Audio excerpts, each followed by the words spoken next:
क्यों ना आज कुछ दूसरे ढंग से शुरुआत की जाए। महिला राजनीतिक सशक्तिकरण और महिला राजनीतिक नेतृत्व के बारे में बातचीत तो हम लोग करते रहेंगे। आज अगर आप उचित समझें तो 2-2 मिनट जितने भी हमारे प्रतिभागी उपस्थित हैं, आज के दिन 2-2 मिनट अगर उनसे शुरुआत हो जाए तो बहुत ही अच्छा रहेगा। क्योंकि मुझे लगता है कि सभी महिलाओं में आज बहुत उल्लास तो होगा। और सबको ये तो पता है कि विमेन रिजर्वेशन तो अब व्यवहृत होगा।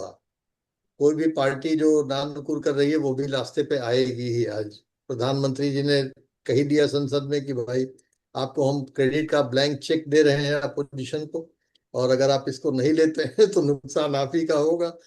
तो ये बहुत अजीब स्थिति बन गई है कि कोई विरोध करने की स्थिति में नहीं है। और कैसे अंत होगा कल 4 बजे शाम को इसका, वो तो कल ही पता चलेगा। लेकिन मुझे नहीं लगता कि इसमें किसी प्रकार की अड़चन आने वाली है।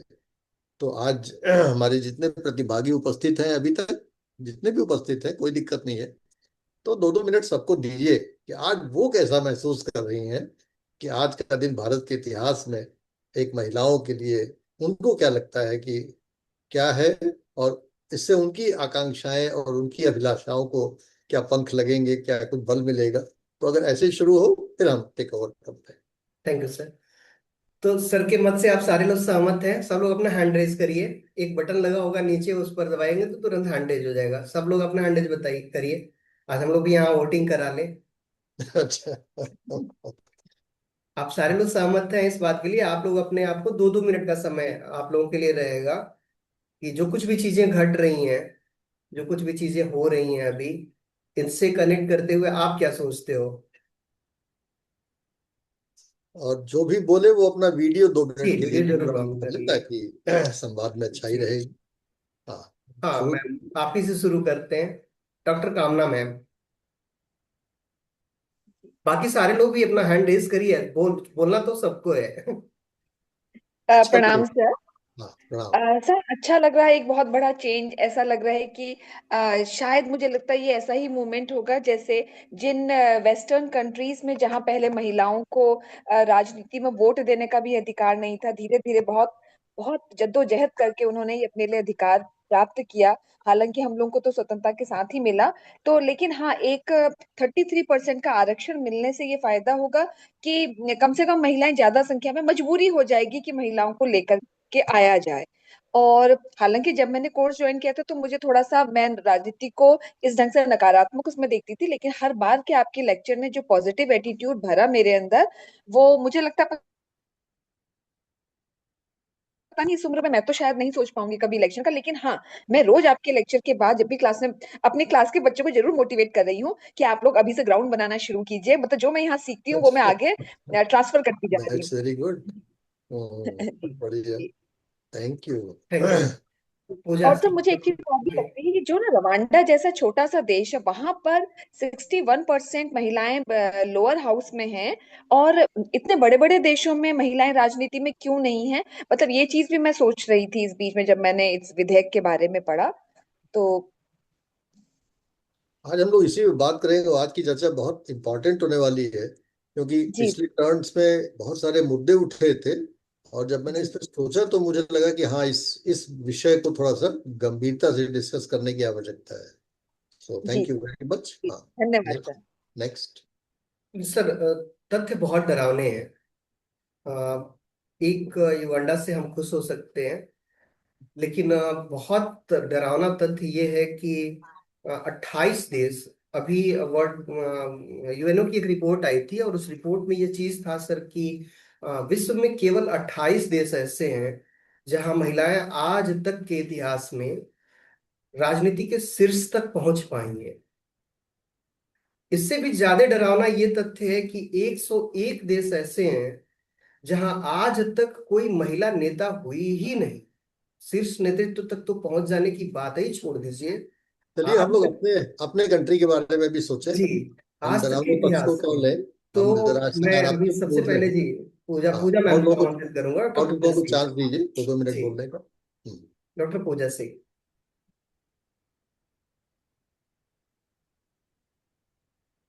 विनीता। Yes sir. हाँ, अनम्यूट कर लीजिए और वीडियो भी ऑन कर लीजिए। यस।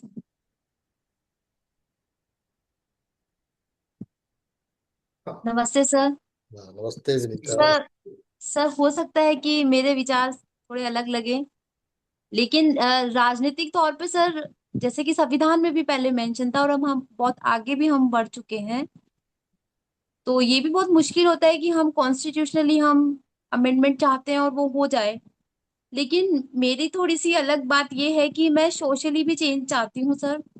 सिर्फ कॉन्स्टिट्यूशन अमेंडमेंट से तो हो सकता है कुछ फर्क पड़ता हो, लेकिन जिस एरिया में हम लोग रह रहे हैं वहां अगर चेंज चाहिए तो सोशली चेंज चाहिए। और सोशली चेंज के लिए मैं पता नहीं क्यों बॉलीवुड का सहारा लेना चाहती हूँ, कि जैसे पॉलिटिक्स पे बहुत सारी मूवीज बनी हैं, तो एक ऐसी मूवी हो जो वुमेन रिप्रेजेंटेशन की बात करे। जैसे एक नायक मूवी आई थी अनिल कपूर की, तो एक बॉलीवुड भी हमें एक ऐसा लगता है मुझे कि वो एक बहुत चेंज ला सकता है कि वुमेन प्रेजेंट रिप्रेजेंटेटिव की वो रिप्रेजेंटेशंस की वो बात करे, और मतलब पूरी सोसाइटी को पता चले कि अच्छा ये चीज भी हो रही है। कि क्योंकि हमारे यहाँ पर पॉलिटिक्स अवेयरनेस सिर्फ इतनी है कि नरेंद्र मोदी क्या कर रहा है और ईरान और अमेरिका इसराइल में क्या हो रहा है, ये वाली बात तो कोई सोचता ही नहीं है कि वुमेन्स के लिए भी कुछ हो रहा है। Thank you sir. ये जिम्मेदारी लीजिए आप। अब इस बात को एक्सप्लोर करने की और एक्सपेंड करने की जिम्मेदारी तो आप सारे लोगों को लेना पड़ेगा ना। जैसे मैम ने लिया, अभी कामना जैन मैम ने कहा कि मैं यहाँ से जो कुछ भी सीखती हूँ अपने क्लास में जाके बच्चों से बात करती हूँ उसकी। आप भी सोशली ऐसे ही थोड़ी होगा, उसके लिए तो थोड़ा बहुत रिस्पॉन्सिबिलिटी सबको लेनी होगी ना। हाँ, पूजा मैम, आप क्या चांस था? डॉक्टर पूजा सिंह। जी। जी प्रणाम सर। सॉरी, कुछ बटन प्रेस हो गया था तो वो एग्जिट कर गई थी मैं जी, उससे। लगा है ऐसा कुछ। सर इंडीड आज का दिन जो है बहुत सेलिब्रेशन का दिन है हम लोगों के लिए, कि डेवलपमेंट और चीजें तो होंगी ग्रास रूट से लेकर के और हायर लेवल तक, बट साथ ही एक हिच और डर भी मुझे पर्सनली ऐसे हो रहा है कि ऐसा ना कि महिलाओं को जगह देके पद देके और उसको संभाले कोई और। तो इस फील्ड, और ये फील्ड ऐसा पॉलिटिक्स का हमारे इतिहास में अगर जाइए तो कुछ ऐसे आपको उदाहरण भी मिलेंगे कि पद पे तो कोई महिला है लेकिन संभाल उसको कोई और रहा है। तो क्या सही मायने में हम दशा और दिशा देश का महिलाओं को नेतृत्व दे के बदल पाएंगे, ये एक चैलेंज भी होगा। और इसमें कोई शक नहीं है कि 50% आबादी हमारे पास, हम लोग भी जाएंगे संसद में, हमारे जैसे लोग जो प्रतिनिधित्व करेंगे अपनी चीजों को रखेंगे, लेकिन क्या वो सॉलिड तरीके से और सही मायने में रख पाएंगे, ये भी एक चैलेंज है सर। हमारे मेरे जानने में, जितना मैं अपना एरिया देख रही हूँ, जितना लोगों को समझ पा रही हूँ, वो थोड़ा मुश्किल है सर। ये मेरी अपनी धारणा है। ठीक है। तो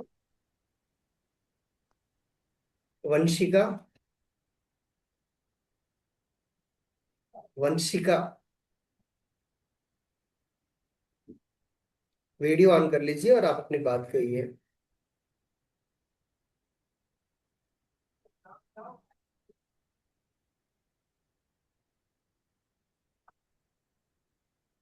बोलिए वंशिका, बोलिए, झिझक छोड़िए।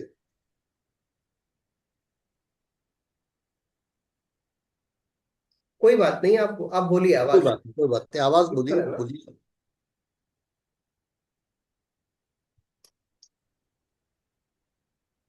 चलिए तब तक। वंशिका, एक बार आप एग्जिट कर जाइए और एग्जिट करके फिर दोबारा ज्वाइन करिए। हो सकता है कि आपका प्रॉपरली वो कॉन्फ़िगर ना हुआ हो। हाँ, निधि पांडे। निधि पांडे। यशी। यशी, आप ही बोलिए कुछ।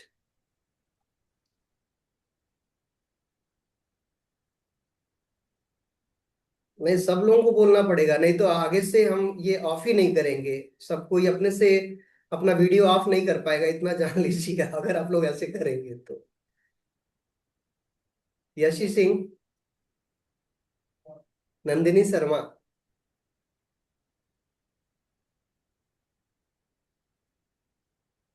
सर, कुछ वजह भी बोलने हो में सकती है प्रॉपरली। बोलने में थोड़ा हिचक होती है जी। बहुत सारे लोगों को, तो सुदेश जी हैं, उनसे बोलिए। हाँ, अच्छा, मैं तो ध्यान ही नहीं दे रहा हूँ जी मैम।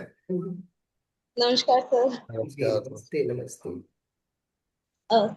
सर ये जिस तरह मतलब प्रॉपर मुझे न्यूज का नहीं पता, लेकिन ये जो अभी चुनाव हो रहे हैं बंगाल में, तमिलनाडु में, तो क्या महिला आरक्षण मतलब वहां लागू हो जाएगा क्या 33% वाला, या बाद में शुरू करेंगे? दो बाद हजार में। उनतीस से 2029 से लागू होगा ये। सर एक क्वेश्चन था मेरा कि जब ये विधेयक पारित हो रहा था तो उस वक्त वो जो खरगे जी थे ना, तो उन्होंने कहा था कि भाई इसको कर दो, तो इन्होंने की जनगणना, इसके बाद तो जनगणना भी होने वाली है। तो अब इधर से कुछ प्रोसेस भी चल रही है, तो मैं समझ नहीं पा रही कि क्या चल रहा है ये सब। जी मैम। मैं समझ नहीं पा रही हूँ सर इस चीज को कि भाई कर कर दो, करना है तो कर दो, या फिर जनगणना होने के बाद भाई सीटों का जैसे हो वैसे करके जनसंख्या के आधार पे। तो बहुत सारे स्टेट ऐसे हैं ना सर जहाँ जनसंख्या स्थिरीकरण हो गया, तो क्या फिर वो अपने आप को यूं कि हमने गलत किया जनसंख्या स्थिरीकरण करके, हमें तो सर वो सारी चिंताएं जो संसद ने व्यक्त करी हैं आज, वो हम लोग के छोटे से मंच पे आ गई हैं। हाँ, ये तो ठीक वैसे ही जैसे आज मोदी जी ने जवाब दिया, वैसे ही आपको भी जवाब देना पड़ेगा। जी सर। ये सभी चिंताएं बहुत जायज है। जी। ये ऐसा होता है कि जब 2023 सितंबर में ये नारी शक्ति वंदन अधिनियम बना, तो उस समय केवल एक चीज दिमाग में थी सभी के, कि किसी तरीके से महिलाओं को 33% आरक्षण की संवैधानिक प्रावधान हो जाए। और उस समय और किसी मुद्दे को नहीं टच किया गया, केवल 33% रिजर्वेशन की बात हुई, उस पर आम सहमति सभी दलों में हुई, तो कम से कम एक हर्डिल। क्योंकि पिछले 30 साल से ये मुद्दा चल रहा है कि महिलाओं को आरक्षण दिया जाए, कभी किसी बात पे कोई विरोध कर रहा है, कभी किसी बात पे कोई विरोध कर रहा है, तो हो नहीं पाता था, मतलब हो ही नहीं पाता था कि महिला आरक्षण हो भी। तो मुझे लगता है कि सरकार ने सबसे पहला हर्डल ये क्रॉस किया कि बिना किसी और चीजों को जोड़े पहले सबकी आम सहमति ये बनाई जाए कि भैया पहले 33% आरक्षण ग्रांट करो महिलाओं को, इस पे सहमति हो जाए सबकी। तो सरकार ने उस समय 33% आरक्षण का संवैधानिक प्रावधान पारित किया। अच्छा, होता क्या है कि संविधान में और बहुत सारे प्रावधान होते हैं, और उन प्रावधानों के अनुसार संविधान का जो 84 और 87th अमेंडमेंट हुआ था, उसके तहत ये व्यवस्था थी कि 2026 में, 26 के बाद जो जनगणना होगी, उस जनगणना के बाद डिलिमिटेशन होगा। उस डिलिमिटेशन के बाद जो है वो कोई सूरत बनेगी कि भाई कितनी सीटें होनी चाहिए, क्या होनी चाहिए। तो वो एक कॉम्प्लिकेटेड प्रोसेस था। उस प्रोसेस में महिला आरक्षण को नहीं डाला गया। ये हुआ कि पहले महिला आरक्षण का 33% निकालो, और इसको कहने में बड़ा आसान लगता है, कि साहब आप तो उसी समय कर देते आरक्षण। बहुत सारी चीजें क्लियर नहीं होती हैं कि ये कैसे होगा। तो सरकार उस समय संवैधानिक प्रावधानों से बंधी हुई थी, उसने एक हर्डिल पास किया। अब जब एक हर्डिल पास हुआ, और पास होने के बाद जब जाहिर है कि इन सब चीजों में बहुत सारा विधिक, बहुत सारा प्रशासनिक, बहुत सारा वित्तीय, बहुत सारा लॉजिस्टिकल चीजों पे डिस्कशन होता है कि कैसे चीजें क्या होंगी। तो जब डिस्कशन हुआ तो ये हुआ कि भाई इस हिसाब से अगर हम लोग चलेंगे तो 2034 में लोकसभा में महिला का आरक्षण हो पाएगा। क्योंकि 26 जनगणना 26 के बाद शुरू होगी, तो वैसे तो हाउस होल्ड जनगणना शुरू हो गई है, लेकिन ऑफिशियली जो लॉ बना हुआ है उसके अनुसार 2027 के मतलब 31 दिसंबर की रात 12 बजे के बाद से जनगणना शुरू होगी। अभी हाउस होल्ड जनगणना चल रही है। एक आध अक्टूबर से, एक आध जो हिली राज्य है वहां जनगणना हो जाएगी, क्योंकि वो जनवरी फरवरी में नहीं हो पाती है वहां पर, और बहुत ठंडक पड़ती है। तो अब ये सोचा गया कि जनगणना होगी, जनगणना के आंकड़े आने में साल 2 साल लग जाता है। तो पता चला 27 28 तक जनगणना के आंकड़े आए। उसके बाद डिलिमिटेशन की प्रोसेस हुई, डिलिमिटेशन में कम से कम 2 3 साल लगते हैं। तो फिर वो बहुत लंबा खिंच जाता। तो ये जाहिर है इससे पुनर्विचार हुआ होगा कि भाई सभी लोगों की राय है कि इसको जल्दी से लागू किया जाए, तो क्या किया जा सकता है। तो ये तय पाया गया कि ठीक है, इसके लिए भी एक संविधान में संशोधन करना पड़ेगा कि भाई, क्योंकि वो तो संवैधानिक प्रावधान है। तो संविधान में संशोधन ये करना पड़ेगा कि अब जनगणना 26 के बाद जो सेंसस होगा, तो 2026 तो चल रहा है, 26 के बाद तो 27 में जो सेंसस होगा उसको हटा के अब कुछ ऐसा कर दिया जाए कि जो 2011 वाला सेंसस है उसी सेंसस के आधार पे अब डिलिमिटेशन हो। और अगर उसके आधार पे डिलिमिटेशन होना है तो तत्काल डिलिमिटेशन कमीशन बनाने में कोई आपत्ति नहीं है, क्यों तो वो, लेकिन वो संविधान का संशोधन जरूरी है। तो इसलिए महिला आरक्षण के प्रभावी करने के लिए ये जरूरी है कि तत्काल संविधान में संशोधन किया जाए कि 2011 की जनगणना को आधार बनाया जाए। एक तो ये चीज हुई, और जब 2011 की जनगणना को आधार बनाया जाएगा तो उसके सारे डेटा हमारे पास है। जब सारे डेटा है तो तत्काल इलेक्शन कमीशन, ये डिलिमिटेशन कमीशन की स्थापना हो जाएगी। डिलिमिटेशन कमीशन को वेट नहीं करना पड़ेगा। डिलिमिटेशन कमीशन काम करके, अभी 26 चल रहा है, 26, 27, 28, उसके बाद 3 टाइम लगता है पूरे देश का 28 राज्यों में काम करना। वो बहुत कोई छोटा मोटा काम नहीं होता है। और अब तो आप देख ही रही हैं कि 543 कॉन्स्टिट्यूएंसीज की जगह हमको लगभग 850 कॉन्स्टिट्यूएंसीज बनाना पड़ेगा। तो वो कॉन्स्टिट्यूएंसीज कहाँ होंगी? हर आदमी चाहेगा कि नहीं हमारी उसको डिस्टर्ब मत करिए। डिस्टर्ब तो होगा। जब 543 को आप 815 में बांटोगे तो डिस्टर्ब तो हर कॉन्स्टिट्यूएंसी होनी है।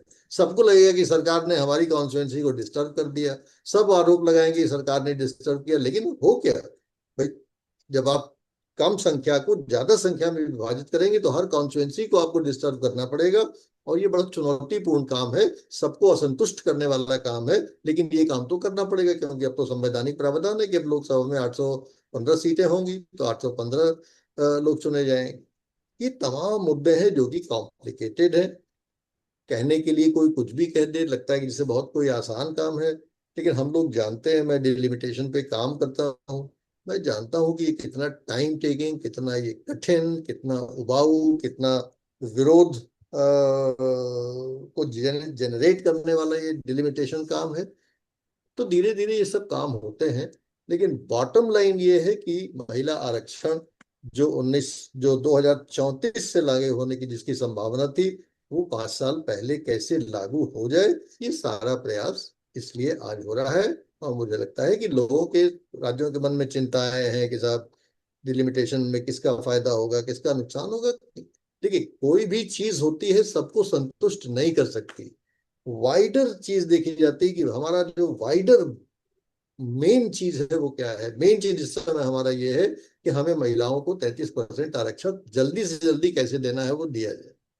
तो अब ये दूसरा स्टेप है, उसी का लॉजिकल स्टेप है। 2000 सितंबर 2023 में हुआ है, इस पे रीथिंक हुआ होगा। उस समय भी कांग्रेस की मांग थी कि इसको तत्काल लागू किया जाए, लेकिन ये सब चीजें एकदम तत्काल नहीं लागू हो पाती, उसमें बहुत सारा होमवर्क करना पड़ता है। हम ही लोग क्लास में पढ़ाने जाते हैं, सोचिए कितना होमवर्क करके जाते हैं। ऐसा थोड़ी कि हमने कहा कि 40 साल पढ़ाए तो जाके हम पढ़ाने लगे कब से क्लास में, ऐसा नहीं होता है। इसी प्रकार से सेंसस हुआ, डिलिमिटेशन हुआ, इसके लिए बहुत सारा होमवर्क करना पड़ता है। और जब वो होमवर्क हो जाता है तब सरकार को डिपार्टमेंट ग्रीन सिग्नल देता है कि हाँ अब हम इसको करने के लिए तैयार है, अब आप अगर चाहें तो हम कर सकते हैं। तो अब सेंसस कमिश्नर ने सरकार को हरी झंडी दी होगी कि अब हम लोग तैयार हैं सेंसस करने के लिए, डिलिमिटेशन कमीशन आप फॉर्म कर सकते हैं। तो इसलिए सरकार जनगणना को जल्दी से, मतलब 2011 की जनगणना को के डेटा को रोकर प्रयोग करके और एक डिलिमिटेशन कमीशन के आधार पे 543 कॉन्स्टिट्यूएंसीज को 815 कॉन्स्टिट्यूएंसीज में विभक्त करने का एक पूरा प्लान बना रही है। और अगर ये प्लान बन जाएगा, और बन ही जाएगा, मुझे लगता है सभी पार्टियां थोड़ा बहुत नाराजगी के साथ, असहमति के साथ रास्ते पे आएंगी। और इसलिए आज और कल का दिन बहुत महत्वपूर्ण है। यदि ये हो गया, और मुझे पूरी उम्मीद है कि ये हो जाएगा, तो समझिए कि भारत के इतिहास में अपने आप में एक बहुत ही बड़ा ये क्रांति मानी जाएगी। क्योंकि अभी तक तो ग्रास रूट्स लेवल पे था, तो ग्रास रूट्स लेवल पे जैसा आपने कहा कि भाई वो ऐसे बना दिया गया महिलाओं को और वो काम के पुरुष करते हैं, वो सब चीजें यहाँ नहीं लागू हो पाएंगी।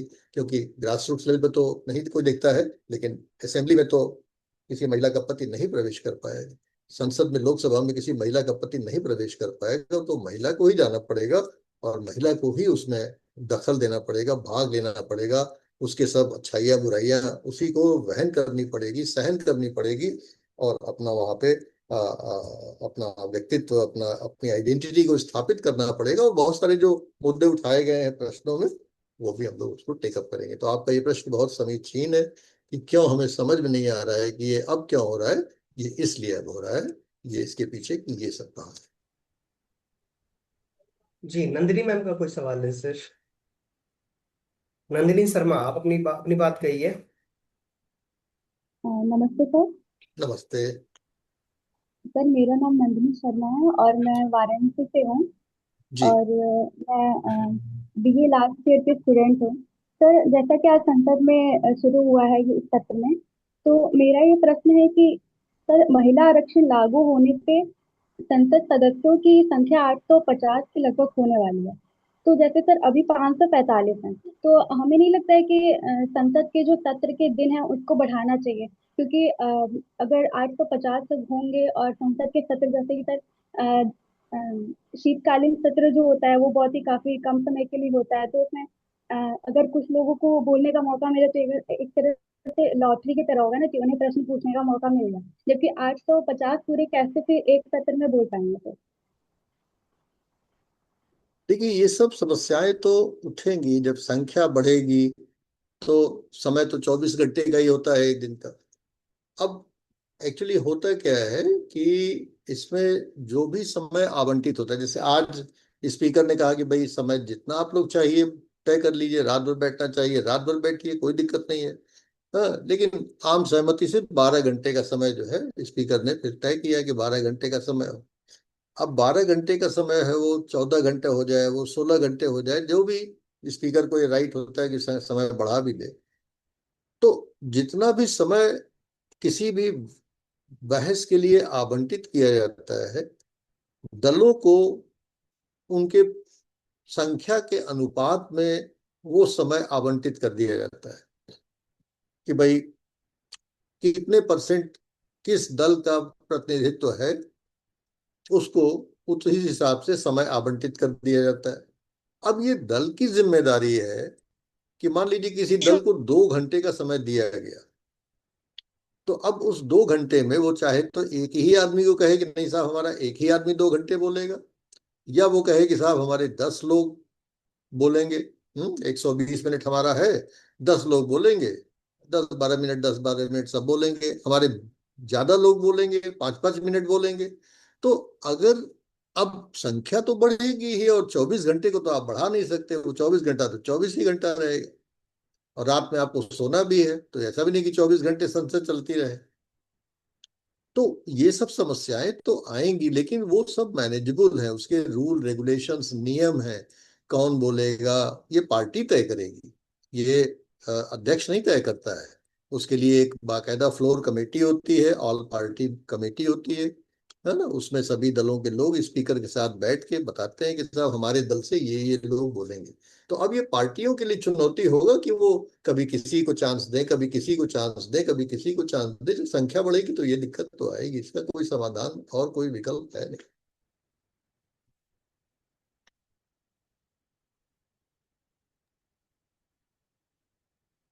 और किसी का कोई सवाल? और कोई कुछ कहना चाह रहा हो? किसी की प्रतिक्रिया, सवाल नहीं, किसी की प्रतिक्रिया?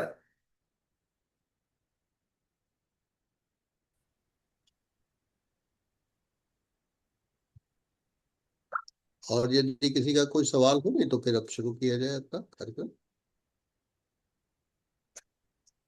ठीक है।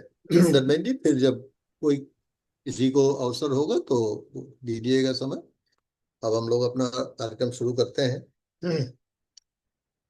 देखिए, आज हम लोग एक बड़े महत्वपूर्ण विषय पे ये चर्चा करने वाले हैं कि जो भय या जो डर अभी भी, जैसे कई लोगों ने अपने बारे में ये बताया कि अभी भी उनको भय है, अभी भी उनको डर है, ये ऐसा होगा वैसा होगा, ये बहुत स्वाभाविक है।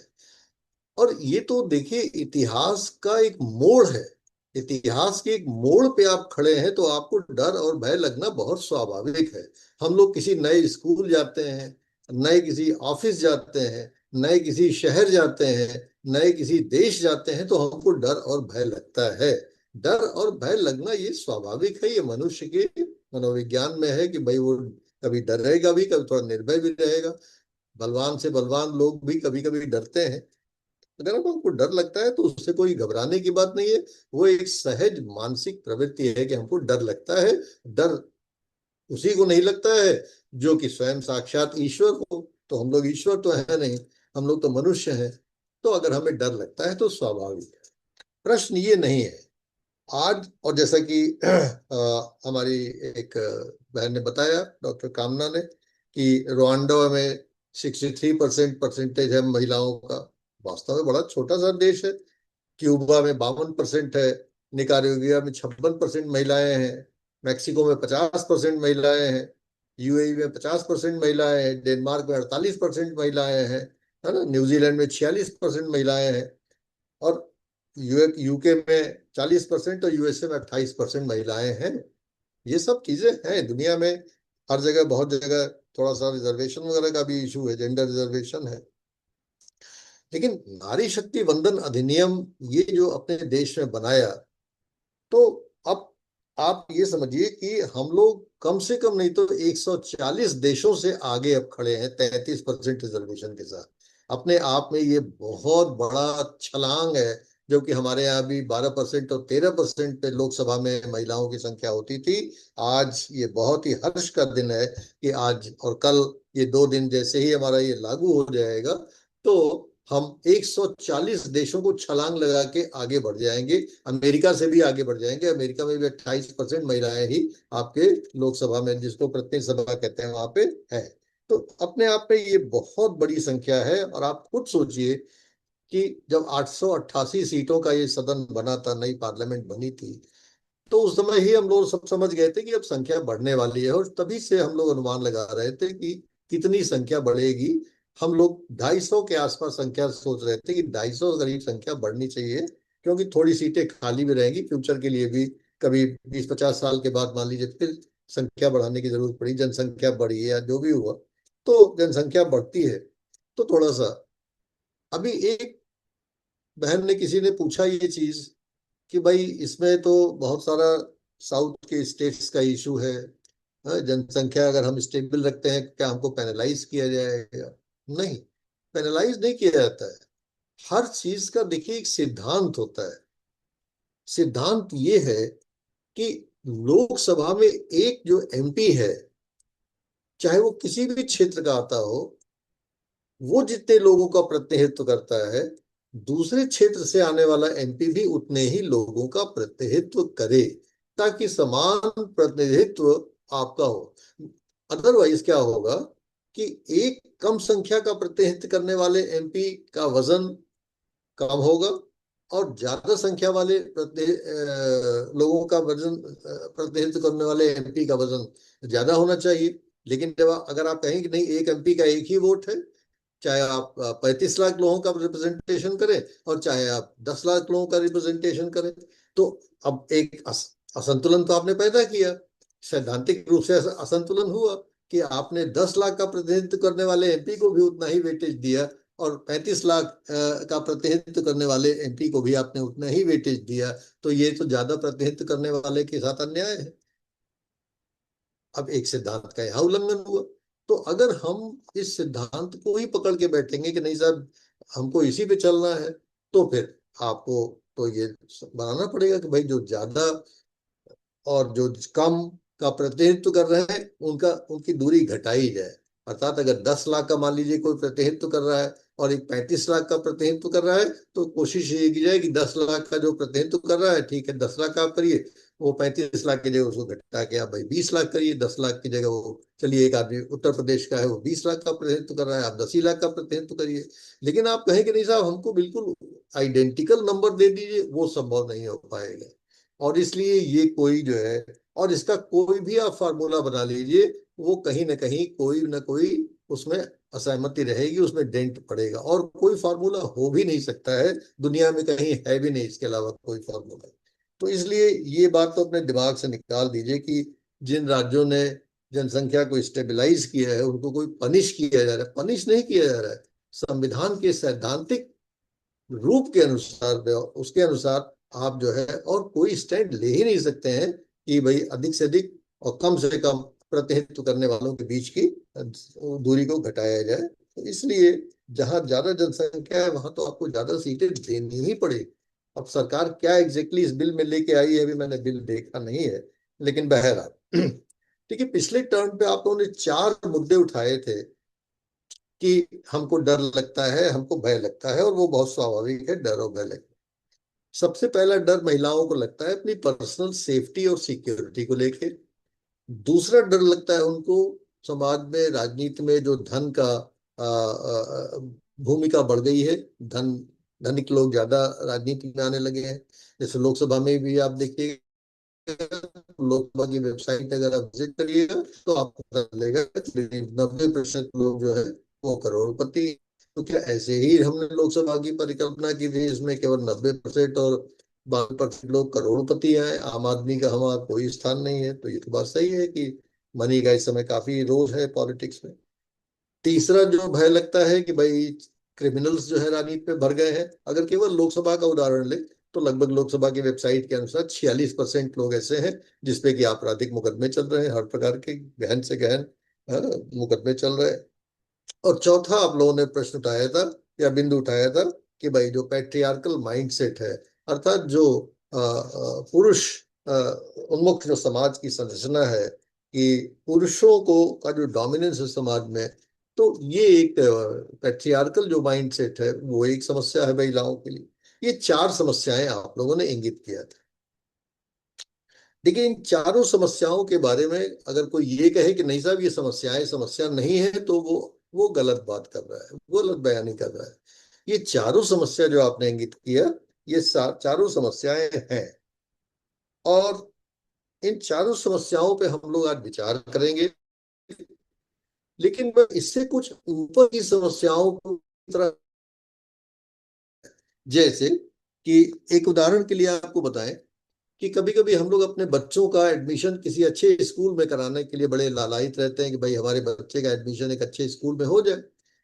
तो बच्चे का स्कूल में एडमिशन कराने में आपको बहुत सारा प्रयास करना पड़ता है, एड़ी चोटी का जोर लगाना पड़ता है, बच्चे के साथ लगना पड़ता है, उसको सिखाना पढ़ाना पड़ता है, उसके साथ पेरेंट्स की भी इंटरव्यू होता है, और अंत में चलिए बच्चे का किसी तरह से खींचतान के एडमिशन हो गया स्कूल में। लेकिन एडमिशन की समस्या वहीं पे समाप्त नहीं हो जाती है। अब उसके बाद दूसरे प्रकार की समस्याएं होती हैं, क्लास की समस्याएं होती हैं, और पढ़ाई की समस्याएं होती हैं। बच्चा आपका स्कूल में कैसा परफॉर्म कर रहा है उसकी समस्याएं होती हैं।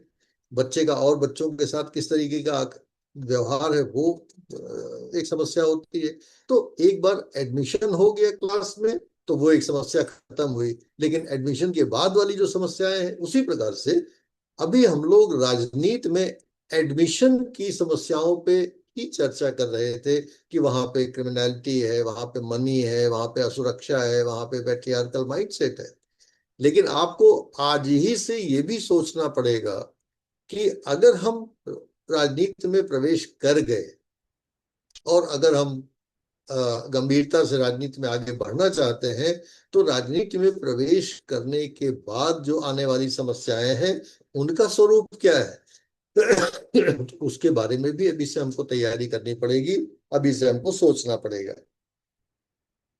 देखिए, एक बहुत महत्वपूर्ण चीज जो मैं आज आपको बताने जा रहा हूं वो ये है कि जो हमारे यहाँ prevention of sexual harassment of women at work place, जिसको पॉश एक्ट कहते हैं, 2013 में बनाया गया था। और ये 2013 में भी बनाया गया था कि जो महिलाएं काम करती हैं, जो कार्यकारी महिलाएं हैं, 1 मिनट होल्ड करिएगा, जस्ट मिनट।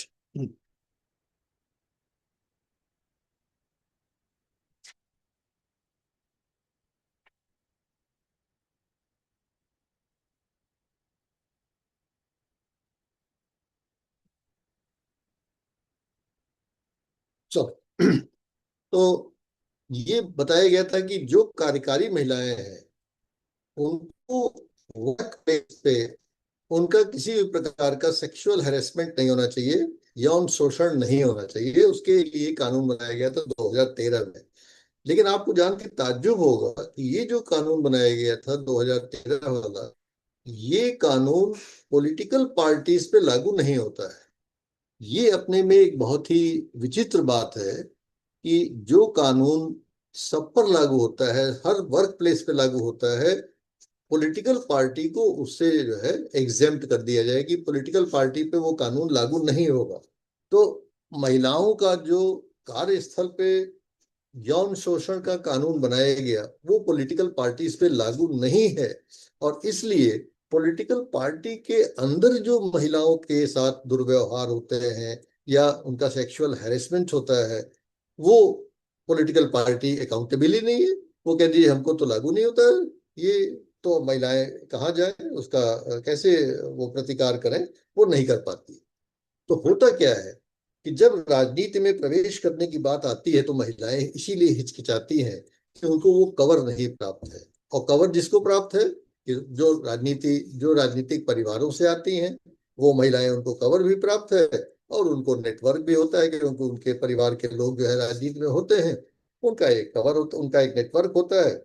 और इसलिए महिलाएं, आपको जान के हैरत होगी कि 1957 में जब चुनाव हुआ था, दूसरा चुनाव, सेकेंड जनरल इलेक्शन, तो केवल 3% महिलाओं महिलाओं ने चुनाव में लोकसभा के हिस्सा लिया था। आज कम से कम बढ़ के वो 2024 में 10% तक पहुंच हुआ है कि जितने भी प्रत्याशी भाग लेते हैं, कम से कम उसमें 10% हिस्सेदारी महिलाओं की हो गई है आज की तारीख में।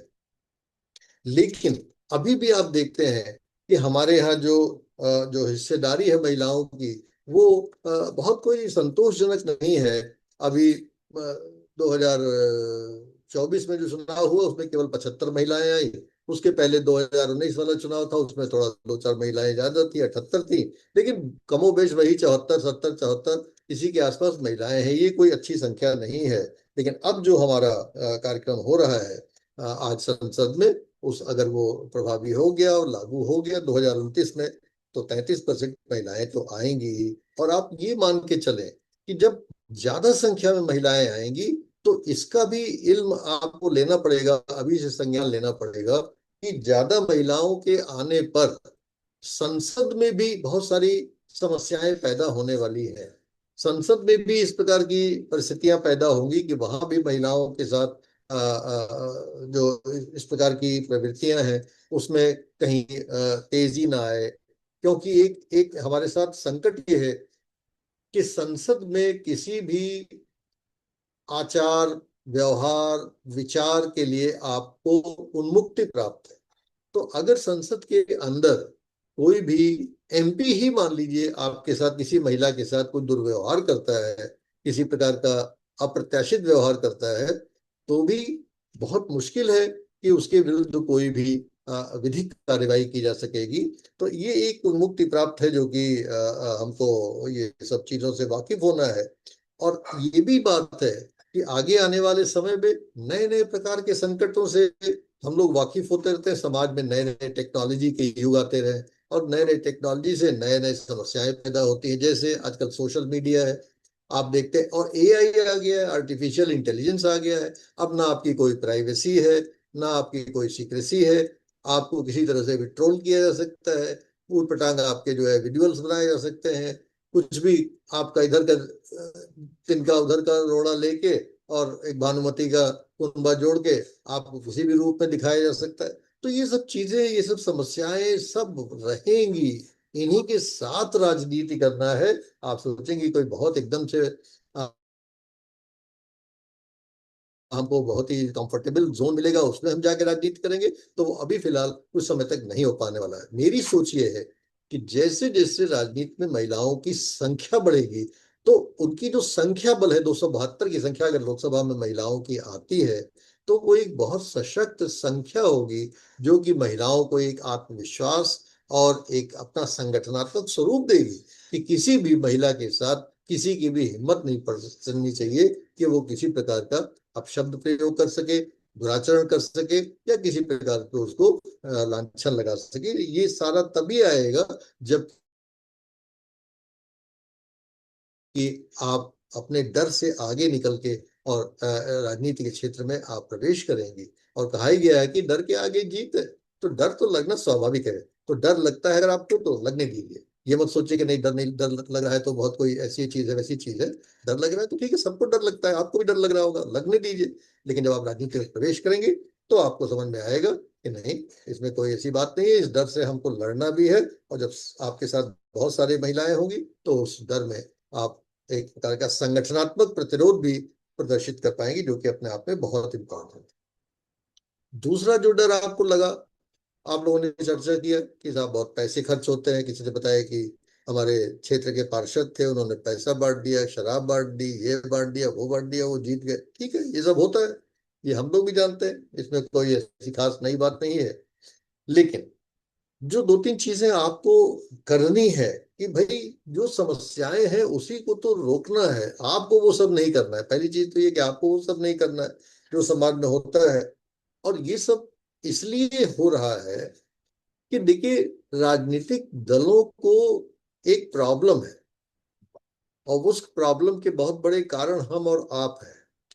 और वो प्रॉब्लम ये है कि राजनीतिक दल जब निकलते हैं कि हमें कोई कैंडिडेट कौन सा उपयुक्त मिले, तो उनको कोई कैंडिडेट ही नहीं मिलता है।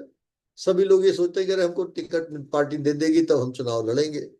कोई ये नहीं सोचता है कि हम अपने निर्वाचन क्षेत्र में इतना अपने को प्रभावी के रूप में प्रोजेक्ट कर दें, एक एक्टिव पॉलिटिशियन के रूप में व्यक्त करें, अब एक एक्टिव पॉलिटिशियन के रूप में हमारी विजिबिलिटी हो, कि हमारे जो भी लोग समाज में हैं वो हमको एक एक्टिव पॉलिटिशियन के रूप में जाने। और इसलिए जब किसी पार्टी को एक अच्छे विनेबल कैंडिडेट की तलाश होती है, ये ध्यान लगाइए कि पार्टी कभी भी हराऊ कैंडिडेट पे दांव नहीं लगाएगी, पार्टी हमेशा जिताऊ कैंडिडेट पे दांव लगाएगी। और जिताऊ कैंडिडेट दो ही हो सकते हैं, दो ही प्रकार के। एक वो जो कि कॉन्स्टिट्यूएंसी में पॉपुलर हो, लोग उसको जानते हो, लोग ये कहते हो कि हाँ भाई ये एक अच्छे पॉलिटिशियन है, ये जनता से जुड़े हुए हैं। और दूसरा वो होता है जो कि जनता वंता से कोई नहीं जुड़ा होता है, वो आता है, पैराशूट से उतरता है कॉन्स्टिट्यूएंसी में, 20 25 30 दिन रहता है, वो पैसे धुआंधार खर्च करता है, और लोगों के वोट खरीद के और मस्ती से अपनी गठरी में लोगों के वोट हिया मुठिया के चल लेता है, वो जीत जाता है। लोग भी कहते हैं कि ठीक है यार, जब कोई है ही नहीं तो जिससे पैसा मिल रहा है उसी को वोट देके काम खत्म करो। तो दोनों ही तरह की चीजें हैं। तो आपको देखना है कि आप किस कैटेगरी में आते हैं। जाहिर है आप पैसा दे के वोट खरीदने वाली कैटेगरी में तो आते नहीं है, तो आप तो इस कैटेगरी में अपने को लाने की कोशिश करिए कि हम जनता का विश्वास जीतेंगे। हमें जनता का वोट नहीं खरीदना है, हमें जनता का विश्वास जीतना है। और जनता का विश्वास जीतने में कोई पैसा खर्च नहीं होता है। जनता का विश्वास जीतने में केवल और केवल आपको जनसंपर्क काम आता है, जिसके बारे में मैं पहले ही आपसे बता चुका हूँ। और ये जनसंपर्क आपको जो है एक विनेबल कैंडिडेट के रूप में कॉन्स्टिट्यूएंसी में प्रोजेक्ट कर देगा, और हर पार्टी आपके पीछे हाथ धो के पड़ेगी, क्योंकि अब तो उसको 33% महिलाओं को देना है टिकट। आप अभी तक अपने एंगल से सोच रहे हैं कि हमको कौन पूछेगा, लेकिन आप पार्टीज के एंगल से सोचिए कि उनके लिए कितना बड़ा संकट पैदा होने वाला है कि हर पार्टी को अब पूरे देश में 850 महिलाएं, 815 महिलाएं तलाशनी पड़ेंगी कि अगर उनको हर जगह से चुनाव लड़ना है, वो कहाँ उन महिलाएं होंगी, कहाँ से आएंगी।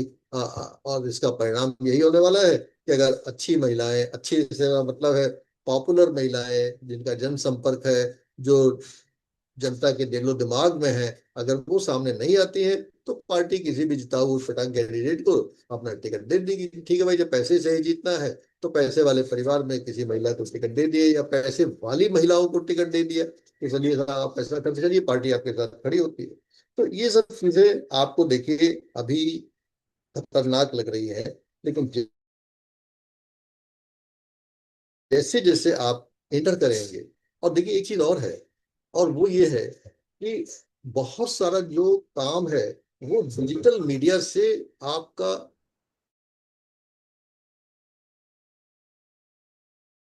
मीडिया विकल्प हो सकता है आपके उसका कैंपेन का या जनसंपर्क का विकल्प नहीं होगा, लेकिन डिजिटल मीडिया से कम आप एक सप्लीमेंट्री के रूप में लोगों तक, जब एक्टिव कैंपेन नहीं होता है, एक्टिव कैंपेन तो आप जानते ही हैं कि 2 3 हफ्ते का होता है चुनाव के पहले, लेकिन जब 5 साल का जो समय होता है उसमें क्या होता है, उसमें तो कोई पार्टी कैंडिडेट कोई भी कैंपेन नहीं करता है।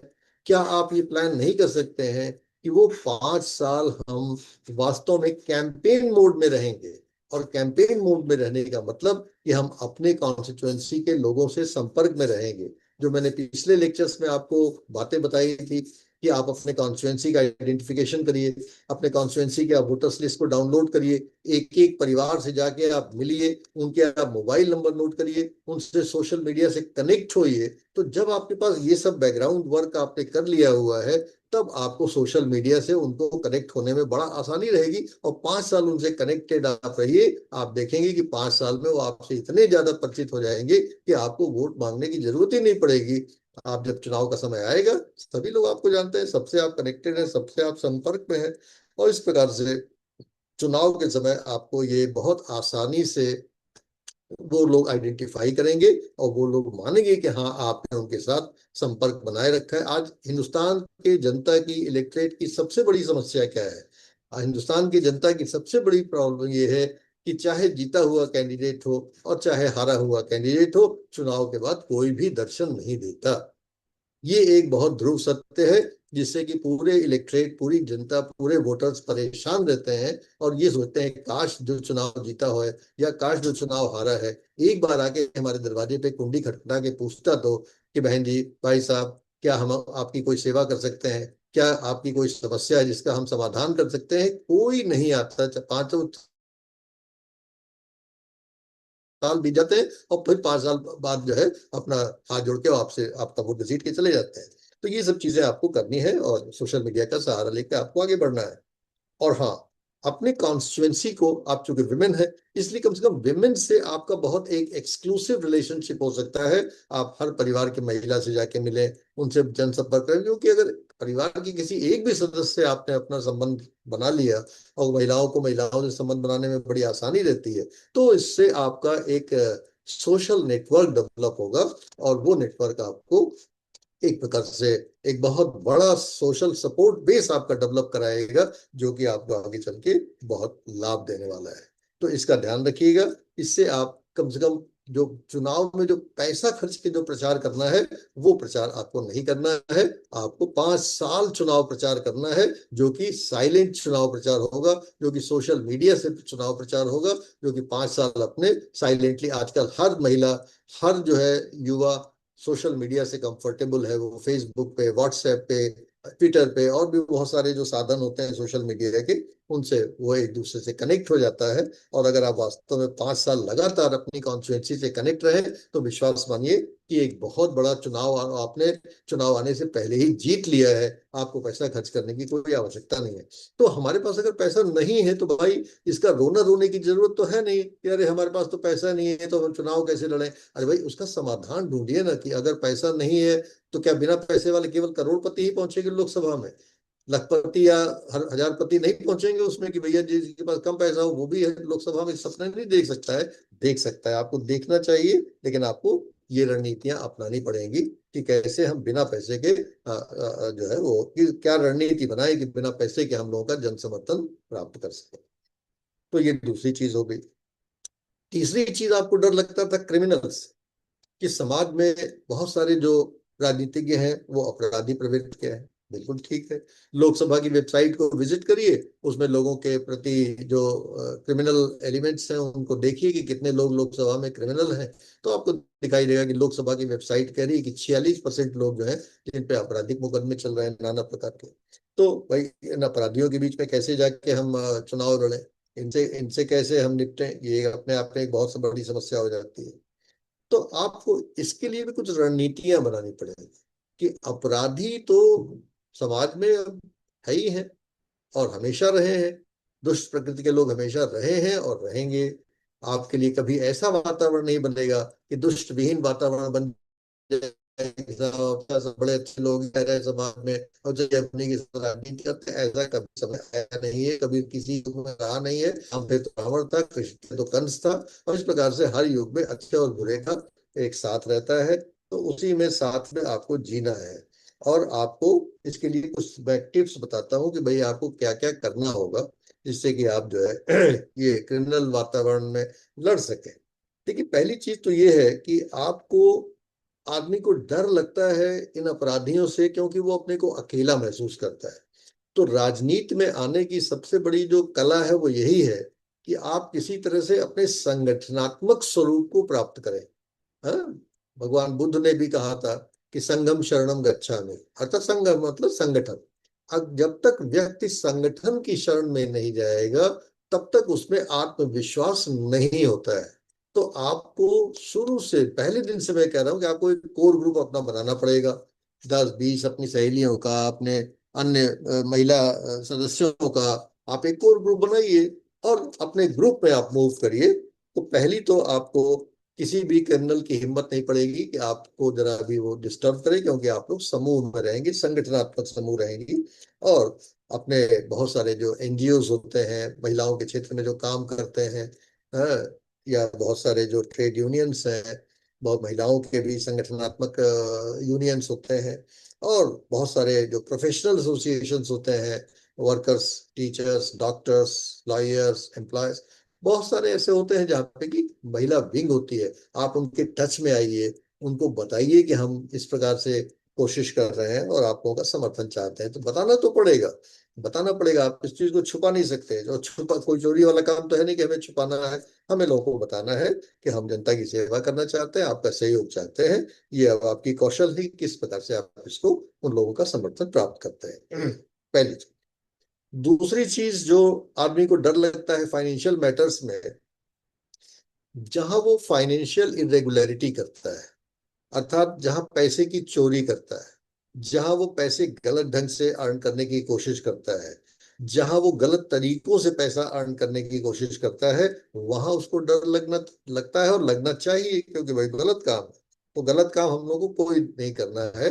हम तो ये देखेंगे कि भाई हम हमारे फाइनेंशियल मैटर्स में एकदम ट्रांसपेरेंसी है। अगर कहीं से हमको फंड आ रहा है, आपने अपनी मान लीजिए पार्टी बनाई हुई है, आपकी अपनी पार्टी है, या आपका अपना व्यक्तित्व अपना ऐसा है जो कि आपकी राजनीति के लिए दूसरे लोग आपको क्राउड फंडिंग करते हैं कि भाई आपको पैसे दे रहे हैं कि आप चुनाव लड़िए, तो वो सारी चीजों में ट्रांसपेरेंसी हो, उसकी अकाउंटिंग मेंटेन करिए। फाइनेंशियल ट्रांजेक्शन एकदम ट्रांसपेरेंट हो। कैश किसी से लीजिए मत। जो भी कैश दो उसकी कोई लिमिट रखी हुई है इलेक्शन कमीशन ने, बहुत ही 1000-2000 रुपए है कि 1000-2000 से ज्यादा आप कैश नहीं ले सकते। तो उससे अगर किसी को कैश देना है तो वो सब व्हाइट मनी में लीजिए, और उसकी बाकायदा रिकॉर्डिंग रखिए कि कौन किसने दिया है, उसको बाकायदा पर्ची इशू करिए। और मतलब एक रिकॉर्ड आपके पास रहे, रजिस्टर है कि हाँ इसने इतना पैसा दिया है। ये नहीं कि आपसे कोई पूछे, इलेक्शन कमीशन पूछे कि भाई ये पैसा कहाँ से आया है, तो आप बताने की स्थिति में ना हो कि साहब ये पैसा कहाँ से आया है। तो फाइनेंशियल, और जब आप फाइनेंशियली इरेगुलरिटी करते हैं तभी आपको डर भी लगता है। अगर आपने कोई फाइनेंशियल इरेगुलरिटी की ही नहीं है तो कोई पूछेगा तो बता दीजिए कि भाई ये ऐसे है, ये वैसा है। दूसरा, जो सबसे बड़ा आपका हथियार है अपराधियों के प्रति या अपराधियों के विरुद्ध साइलेंटली, वो है silent door to door campaign. अर्थात चुनाव के समय आपने देखा होगा कि लोग जुलूस में आते हैं, हाथ जोड़े हुए आपके घर में घुस जाते हैं, बहन जी, माता जी, भाई साहब, ये वो चरण छुए फलाना ढिमकाना करके, और आप हमको वोट दीजिएगा, और ऐसा चले जाते हैं। 1 मिनट का उनका काम होता है। वो काम आपको पूरे 5 साल करना है। आप 5 साल लोगों के घरों में जाते रहिए, उनसे मेल मुलाकात करते रहिए, उनसे अपने विचार विमर्श करते रहिए, उनको बताते रहिए कि मैं क्यों आई हूँ, क्या है, क्या हम सोचते हैं, क्या समस्याएं हैं, क्या हमारी सोच है समस्या के प्रति, ये उनको आप सब बताते रहिए। और एक तरीके से उनसे अपना रेपो डेवलप कर दीजिए। वो 5 साल रेपो जो आप डेवलप करेंगी, वो किसी भी जुलूस वाले का इलेक्शन के समय आके और आपके पैर छू लेना और उससे पैसे देने से वो डाइल्यूट नहीं होगा, ध्यान रखिएगा। हाँ, ये तब कब प्रभावी होते हैं जबकि कोई मैदान जंग में ऐसा नहीं होता जिसने कि 5 साल में मतदाताओं से अपने संबंधों को विकसित किया हो। तो जब मतदाता का किसी से संबंध ही नहीं होता है तो आगे जो पैसे दे गया उसी को वोट दे दिया उसने। लेकिन अगर किसी प्रत्याशी ने 5 साल काम किया है और मतदाताओं से अपना संबंध स्थापित किया है, तो कोई भी आके उसको कितना भी पैसा देके कुछ भी कह जाए, वोट वो आप ही को देगा, क्योंकि वोट देते समय तो कोई देखना नहीं है कि किसने किसको वोट दिया है। लिहाजा गुप्त मतदान एक बहुत बड़ा हथियार है जो कि आपको डोर टू डोर कैंपेन करके मतदाताओं का विश्वास प्राप्त करने में बहुत बड़ी मदद करेगा।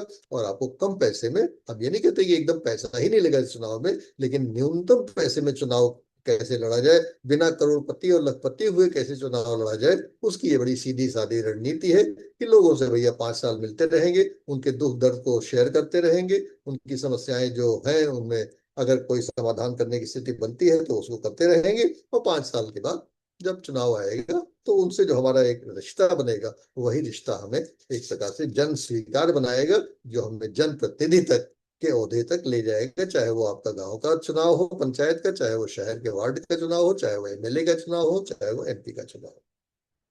अब आते हैं चौथी चीज पे जो आपको परेशान कर रही थी, कि पैट्रियार्कल माइंडसेट, कि जो हमारे सोसाइटी में कहा जाता है कि पैट्रियार्कल माइंडसेट है, अर्थात पुरुष पुरुष सत्तात्मक समाज है। हम्म तो ये जो पुरुष सत्तात्मक समाज है, ये तो अब सदियों वाली चीज है, ये कोई आज की चीज तो है नहीं कि कोई जादू की छड़ी आपके पास हो कि आपने घुमाई है वो दूर हो गई।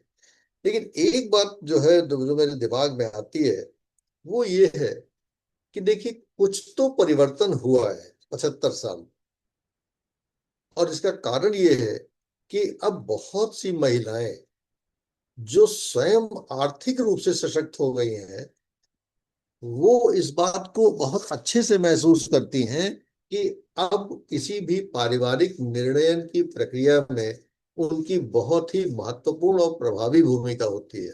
अब वो केवल रिसीविंग एंड पे नहीं होती है, अब वो गिविंग एंड पे भी होती है, क्योंकि उनके पास एक आर्थिक शक्ति भी है, और परिवार भी इस चीज को समझता है कि भाई हमारी जो महिला है वो एक पिलर है, फाइनेंशियल पिलर है, और उसकी बात में वजन है, और उसकी बात को माना जाता है। अक्सर ऐसा देखा गया है कि महिलाएं जो बात बताती हैं परिवार उसको बहुत इज्जत के साथ पेश आता है। पहले ऐसा नहीं था, पहले महिलाओं से पूछने का कोई सिलसिला ही नहीं होता था, महिलाएं डिसीजन मेकिंग प्रोसेस में होती ही नहीं थी, और डिसीजन एक पुरुष समाज ने या समाज परिवार के पुरुष वर्ग ने एक डिसीजन ले लिया, आपस में विमर्श करके उसमें महिला का कोई हस्तक्षेप नहीं होता था, उसको केवल उन निर्णयों को एग्जीक्यूट करना होता था। आज वो स्थिति नहीं है, आज 75 साल में कम से कम इतनी सूरत तो बदली है, और इसके लिए हमारे देश का शिक्षा और महिलाओं का जो वर्क है, महिलाओं का जो प्रोफेशनलिज्म है, उनका काम करना, उनका धनार्जन करना, उनका फाइनेंशियल एम्पावरमेंट, ये बहुत इंपॉर्टेंट चीज है।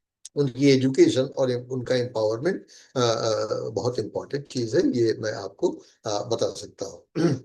अब एक चीज जो बहुत महत्वपूर्ण है, जो आपको समझना चाहिए, कि इसके आगे की जो कड़ी है कि पुरुष सत्तात्मक समाज से मैट्रियार्कल सोसाइटी से, हम ये नहीं कह रहे कि मैट्रियार्कल सोसाइटी में हमें ट्रांजिट कर जाना चाहिए, हम एक इक्वालिटेरियन सोसाइटी की तरफ मूव कर रहे हैं, और वो मूव इसलिए कर रहे हैं कि जैसे जैसे महिला का एजुकेशनल एम्पावरमेंट हो रहा है, जैसे जैसे महिलाओं का फाइनेंशियल एम्पावरमेंट हो रहा है, जैसे जैसे महिलाओं का कल्चरल एम्पावरमेंट हो रहा है, बस एक कड़ी और बाकी है, and that is political empowerment. जिस दिन महिलाओं का रियल सेंस में पॉलिटिकल एम्पावरमेंट हो गया, विश्वास मान लीजिए कि डिसीजन मेकिंग का केंद्र पुरुष सत्तात्मक समाज नहीं रहेगा, इक्वालिटेरियन। इससे हम ये नहीं चाहते कि हम पुरुष समाज से एकदम नारी समाज तक पहुंच जाए, मैट्रियार्कल सोसाइटी तक, हम वो भी नहीं चाहते। हम तो चाहते हैं कि हमारे यहाँ तो अर्धनारीश्वर की परिकल्पना है, भगवान हमारा न तो पूर्ण पुरुष है न तो पूर्ण स्त्री है, हम कहते हैं कि अर्धनारीश्वर, भगवान शंकर आधा स्त्री आधा पुरुष है।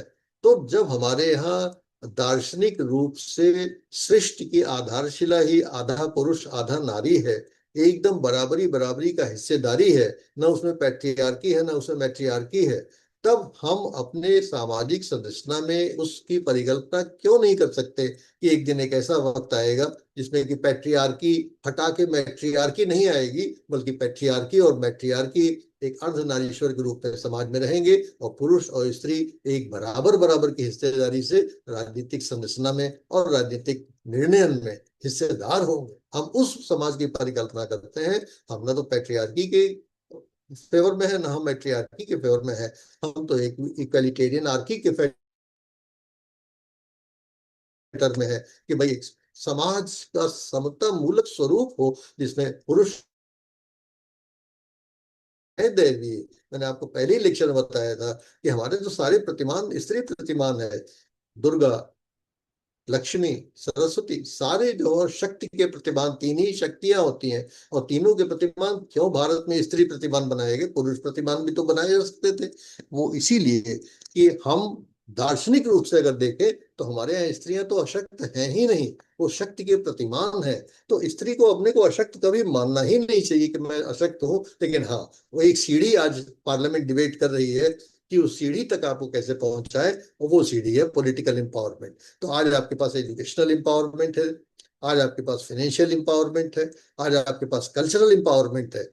अगर कोई चीज नहीं है आपके पास तो वो है पॉलिटिकल एम्पावरमेंट। और ये मेरा दावा है और विश्वास है पूर्ण, 100%, नॉट 99.9% हमारा ये विश्वास है कि जिस दिन आपके पास ये पॉलिटिकल एम्पावरमेंट आ गया, समझ लीजिए कि बस उसी दिन वो मैट्रियार्की और पैट्रियार्की का जो है रहस्य खुल जाएगा।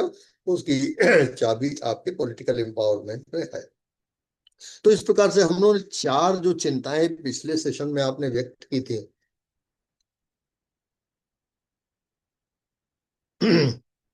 विमेन सेफ्टी और सिक्योरिटी की, क्रिमिनलाइजेशन की, फाइनेंस की पॉलिटिक्स में, और पैट्रियार्कल सोसाइटी की, ये मैंने चारों समस्याएं आपकी आज डिस्कस की। और इसमें एकदम अपने दिमाग को क्लियर रखिए कि ये कोई समस्या नहीं है। इस समस्या से आपको लड़ना है, और कैसे लड़ना है वो भी मैंने आपको बताया। लेकिन ये तो देखिए एंट्री पॉइंट की समस्या, जो मैं अभी आपको बता रहा था कि हम बच्चे को चाहते हैं कि अच्छे स्कूल में एडमिशन हो जाए, और बड़े एडमिशन हो जाने के बाद हम खुश होते हैं कि चलिए हमने अपने बच्चे का एडमिशन एक अच्छे स्कूल में करा दिया। लेकिन हम उसके बाद की स्थिति से जब रूबरू होते हैं, करे बच्चे का एडमिशन तो हो गया, अब आगे की कहानी कैसी चल रही है, बच्चा हमारा कैसा कर रहा है, कहीं बच्चे को परेशानी तो नहीं हो रही है, बच्चा साथ साथ चल रहा है कि नहीं, परफॉर्म कैसे कर रहा है कि नहीं, टीचर्स का बच्चे के प्रति क्या रिव्यू है, वगैरह वगैरह, उसका भविष्य कैसा, ये सब चीजें अब हायर कंसर्न हमारे दिमाग में आती हैं। तो आज की तारीख में अब आप ये मान लीजिए कि 33% तो आप पार्लियामेंट पहुंच गए, क्योंकि अब तो इसमें इफ एंड बट का कोई सवाल ही नहीं है। किसी पार्टी की मजाल नहीं है कि वो इसका विरोध करे। तो अब जब 33% महिलाएं पहुंच गई, फर्ज कीजिए आप नहीं पहुंची, कोई पहुंचा, कोई तो 33% पहुंचेगा, क्योंकि वो तो अब स्थान ही आरक्षित है। अब उसमें ये कहने की इफ एंड बट की तो कोई बात ही नहीं है। तो अब मेरे जहन में बहुत सारी समस्याएं तब आती हैं, और वो हायर लेवल ऑफ कंसर्न्स हैं जिस पर कि आज से ही आपको सोचना चाहिए। और आइए उनको थोड़ा थोड़ा संक्षेप में डिस्कस करते हैं, ताकि हम चाहेंगे कि आप लोग कुछ प्रश्न भी पूछ सके बाद में। तो पहली चीज तो मैं ये चाहूंगा कि महिलाएं संख्या बल के साथ साथ उनमें हस्तक्षेप बल भी रहे। ये जो 272 महिलाएं हमारे लोकसभा में आने वाली हैं, केवल वहां पे एक शो पीस बन के नहीं रहेंगी कि साहब हम लोग 272 आ गया, हम इसी में बड़े खुश हो रहे हैं कि हम 272 है। अरे भाई, व्हाट डज इट मैटर? अगर आप नहीं थी और आप थी तो उसमें क्या फर्क पड़ा? तो आपकी उपस्थिति से संसदीय कार्य प्रणाली पे कोई फर्क पड़ना चाहिए कि नहीं पड़ना चाहिए, ये हायर कंसर्न है। अर्थात कब से पड़ेगा संसदीय कार्य प्रणाली पे? नंबर एक, कि आपको विषय का ज्ञान हो कि चर्चा मुद्दे पे हो किस रही है। नंबर दो, कि उस चर्चा पे मुख्य बिंदु क्या है, उस चर्चा पे हमारी पार्टी का पक्ष क्या है, उस चर्चा पे विपक्ष का दृष्टिकोण क्या है, उस चर्चा में तथ्य क्या है, उस चर्चा में तर्क क्या है, वो चर्चा किधर जा रही है, राष्ट्रहित में क्या है। ये तमाम बातें उस मुद्दे के बारे में, ऐसा नहीं कि बस निष्प्रभाव से बैठे हुए कि अच्छा और लोग चर्चा कर ही रहे हैं, मैं तो यार श्रोता ही हूँ अपना। आप चाहे उसमें आपकी पार्टी आपको पुटअप करे वक्ता के रूप में या न करे, आप जब भी संसद की कार्यवाही में जाएं तो आपको उस दिन विचारणीय मुद्दों पे पहले से पढ़ के जाना चाहिए, पहले से तैयार होके जाना चाहिए, ताकि आपको लगे कि हाँ, no you are not just a silent listener but you are an active participant. Participant वही नहीं होता है जो बोलता है, पार्टिसिपेंट लिसनर भी होता है, क्योंकि वो नोट करता रहता है कि किसने क्या कहा, क्या अच्छी बात कही, क्या हमारा ज्ञानवर्धन भी तो होता है। जरूर थोड़ी कि हम लोग हर समय बोले ही। अक्सर आपने देखा होगा हम ही लोग, तमाम लोग बोलते हैं, चुपचाप सुनते रहते हैं, ज्ञानवर्धन होता है, नोट करते रहते हैं। तो एक बात अपने को, लेकिन अगर कभी ईश्वर ने ये मौका दिया, आपकी पार्टी ने आपको मौका दिया कि नहीं इस विषय पे आपको बोलना है, ऐसा धुआंधार बोलिए कि देखने वाले देखते रह जाएं, कह रहे क्या बोला है आपने।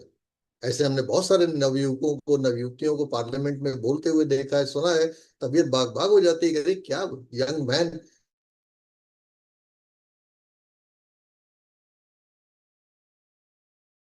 आपने संसद में बोला, और वही कहीं मूर्खतापूर्ण लोग बोलते हैं संसद में, हास्यास्पद लगता है। न कोई बात में वजन है, न विचार है, न भाषा है, न तहजीब है बोलने की। है, हंसी आती है कि भाई क्या ये पार्लियामेंटेरियन है, पहुंच गए बस पार्लियामेंट में। तो हमें ऐसे पार्लियामेंट नहीं होना है जो कि उपहास का विषय बने। ऐसे पार्लियामेंटेरियन नहीं बनना है जो कि जो है जिनको लोग हंसी उड़ाए करे, कुछ आता जाता नहीं है, बस चल आई है ऐसे ही। ऐसा नहीं होना है। हमें अभी से तैयार करना है कि हमें भाई इस तरह के पार्लियामेंटेरियन नहीं बनना है। हमें ऐसा बनना है कि हाँ, अगर हमको बोलने का मौका मिले और हमसे कहा जाए तो बिल्कुल बहुत संक्षेप में, बहुत टू द पॉइंट, भाषा बहुत संयत, बॉडी लैंग्वेज एकदम डिटर्मिनेंट, जिसका अर्थ है कि कॉन्फिडेंट, वो हमको वहां पे उपस्थिति अपनी देनी है। तो ये आपको तैयारी अभी से करनी पड़ेगी। नहीं तो लोग कहीं करे ठीक है 272 महिलाएं आ गई, इनका कोई योगदान तो है नहीं। मैं बुलाया था मैंने इस प्रोग्राम की शुरुआत कराने के लिए उत्तर प्रदेश विधानसभा के अध्यक्ष जी श्री माननीय सतीश महाना जी को, उन्होंने इनॉग्रेट किया था इस प्रोग्राम को यहाँ पे कानपुर में। तो उन्होंने एक दिन कहा, अपने वक्तव्य में बताया उन्होंने हम लोगों को, कि मैंने एक दिन सदन, पूरा सदन कहा कि नहीं आज कोई पुरुष नहीं बोलेगा, केवल महिलाएं बोलेंगी, ये बोलती ही नहीं है। तो उन्होंने कहा कि हमने उस दिन लोग नाराज भी उनसे कि साहब आप केवल महिलाओं को चांस देंगे। उन्होंने कहा हाँ, आज केवल महिला भी बोलेगी, कोई पुरुष बोलेगा ही नहीं। और कहने लगे कि हमने हर महिला को खदेड़ खदेड़ के उनको बुलवाया और कहा कि नहीं आपको तो बोलना ही पड़ेगा, चाहे आप कुछ भी बोलिए। तो ऐसे मतलब आप केवल पहुंच गए ये इंपॉर्टेंट नहीं है। आप पहुंच गए तो आप वहां पे अपना इम्पैक्ट छोड़िए ना, वो इंपॉर्टेंट है। तो how you will do that, उसकी तैयारी आपको करना है। प्रवेश ववेश तो चलिए हो गया, वो तो एक अलग चीज है, वो हमने डिस्कस कर दिया। तो पार्लियामेंट्री डिबेट के नेचर और कंटेंट में आपका क्या हस्तक्षेप है, ये आपकी शख्सियत बताएगी। और एक बार अगर आपने पार्लियामेंट में हक्कानी से बोल दिया, दृढ़ता से बोल दिया, कॉन्फिडेंस से बोल दिया, तो समझ लीजिए कि आपकी पार्टी आपके ऊपर ठप्पा लगा देगी, हाँ ये हमारा सिपाही जोरदार है, इसको आगे करो किसी भी बहस में। इसको बोलना आता है, इसको विषय आता है, इसको जो है विरोधियों को छक्के छकाने आते हैं। तो लेकिन उसकी तैयारी करनी पड़ती है। तो वो सब आपको करना पड़ेगा। दूसरी चीज कि जैसा कि अभी एक बहन ने बहुत अच्छे से ये बात कही थी कि भाई महिलाओं का जो ग्रेटर पार्टिसिपेशन है, ऐसा तो नहीं कि पार्टी का उसमें कोई सोच ये हो कि यार महिलाओं का वोट तो ले लो, इनको पार्लियामेंट में तो पहुंचा दो, लेकिन इनसे कुछ काम न लो। ऐसा क्या, ऐसा तो पार्टी नहीं सोच रही है। तो देखिए ये आपकी अपनी जिम्मेदारी है कि आप राजनीति में जाएं तो ये मत सोच के जाएं कि हमारा राजनीति में बस संसद में पहुंच जाना ही अभीष्ट है, या किसी भी विधानसभा में पहुंच जाना ही अभीष्ट है। नहीं, वो स्थिति नहीं है। वो तो बहुत निचले स्तर की चीज है कि हम पहुंचे पार्लियामेंट में, तो अब आप पहुंच ही गए 33% रिजर्वेशन के। अब हमारा प्रतिमा, अब हमारा लक्ष्य क्या है? अब हमारा लक्ष्य है कि निर्णयन की प्रक्रिया में हमको योगदान देना है। I have to be intervening in the decision making process in the parliament, in the assembly, in whatever committee में हूं मैं। 50 कमेटियां बनती हैं, public accounts committee, estimates committee, ये कमेटी वो कमेटी, हजारों प्रकार के काम होते हैं।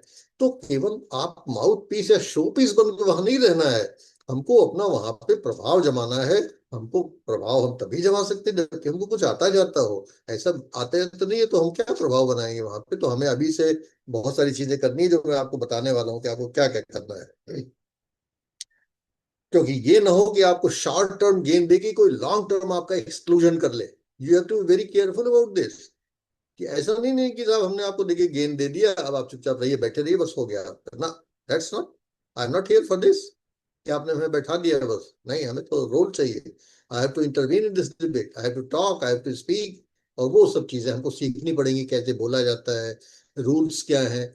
जब आप पार्लियामेंट पे जाएंगे तो वहाँ रूल्स ऑफ प्रोसीजर्स होते हैं, उसको पढ़ना पड़ेगा कि आपने देखा होगा अक्सर पॉइंट ऑफ ऑर्डर, तो ये मोशन का इस नियम के तहत हम बोलना चाहते हैं, नो कॉन्फिडेंस बोलना चाहते हैं, शॉर्ट अटेंशन, कॉलिंग अटेंशन, तरह तरह के मोशंस होते हैं। सबके बारे में जानकारी हासिल करनी पड़ेगी कि हम ये कब कौन सा मोशन हम ला सकते हैं और प्रस्ताव पारित कर ला सकते हैं बहस के लिए।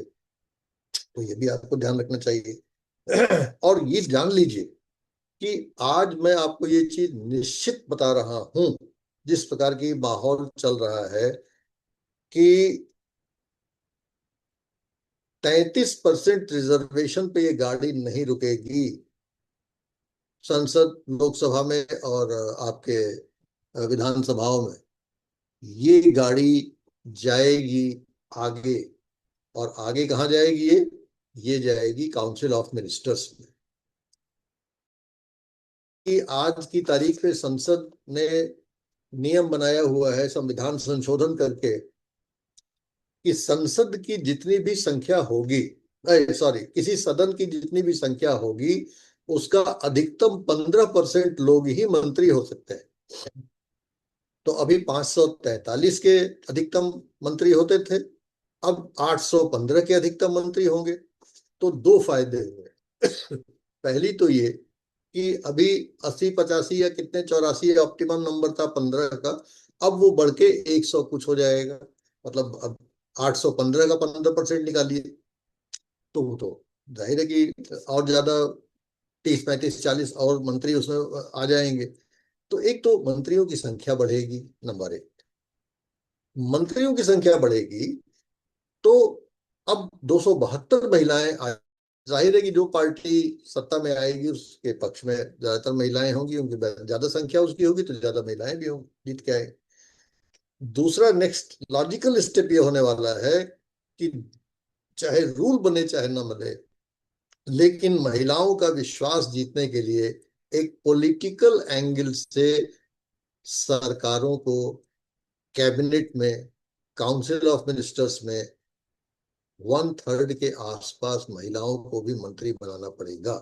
ये मेरा आपसे लिखित मैं दे सकता हूँ कि ये होने होने वाला है, आज नहीं तो 10 साल के बाद होने वाला है, लेकिन ये गाड़ी यहां तक जाएगी। और अगर सरकार में 1/3 रिप्रेजेंटेशन महिलाओं को होगा, तो देखिए वो तो बहुत जिम्मेदारी का काम। उसमें तो आपको अब अभी कल्पना भी नहीं कि उसमें कितनी मेहनत पड़ती है और क्या क्या करना पड़ता है। और क्योंकि वहां जाके हम बाबुओं की कठपुतली नहीं बनेंगे।